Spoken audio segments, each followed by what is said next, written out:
Welcome to week 4. This week we're at the Hammonds House Museum and Gallery in the West End neighborhood of Atlanta. And this week we're talking about artists who are inspired by their communities.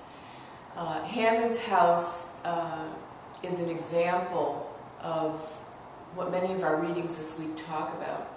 Hyde talks about how art may be considered as a gift that's out of the flow of commerce, but it is a gift that's shared with individuals in a community. And Hammonds House is very much about that. It's located in an old home that was donated for this purpose, and the organization of Hammonds House works very hard to expose the community to the work of artists, many of African descent, including artists like James Malone, whose work we're seeing today. Malone is an artist who was self-taught, who grew up in Atlanta in the Grove Park neighborhood, also known as Buttermilk Bottom.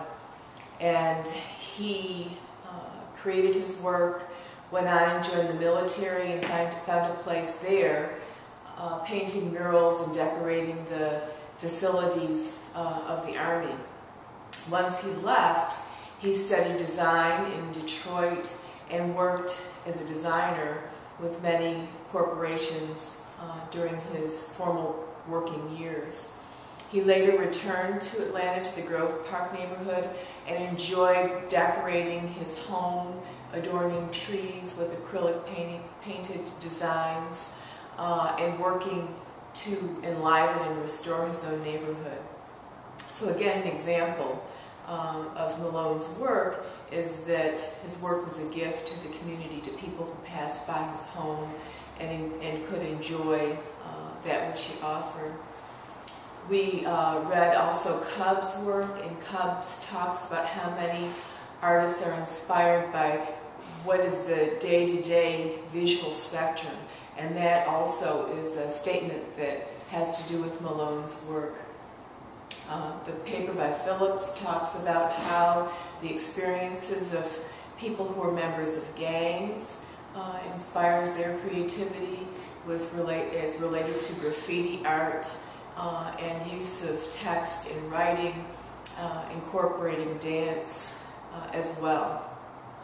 So let's walk and see a little bit of Malone's work. You'll see that in this piece he is giving you his interpretation of life in his neighborhood called Buttermilk Bottom. You see that the work is very animated and speaks to his ideas about what life was like in his community.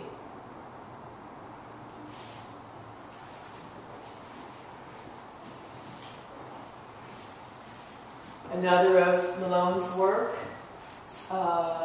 speaking to imagination, I think, of life and socializing in his community.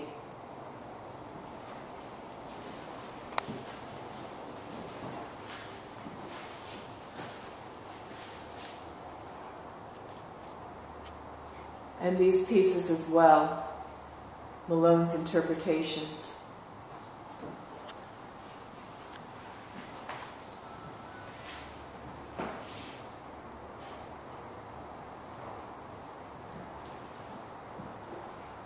And we'll move on to the next room and look again.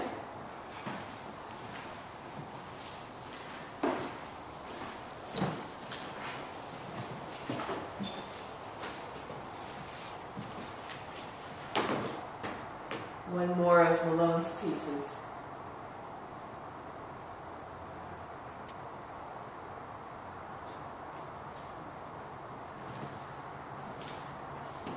And we will also this week hear from an artist, Lynn Marshall Linnemeyer, who is inspired by work in her community in an interview. So I'll see you on the discussion board. Thank you.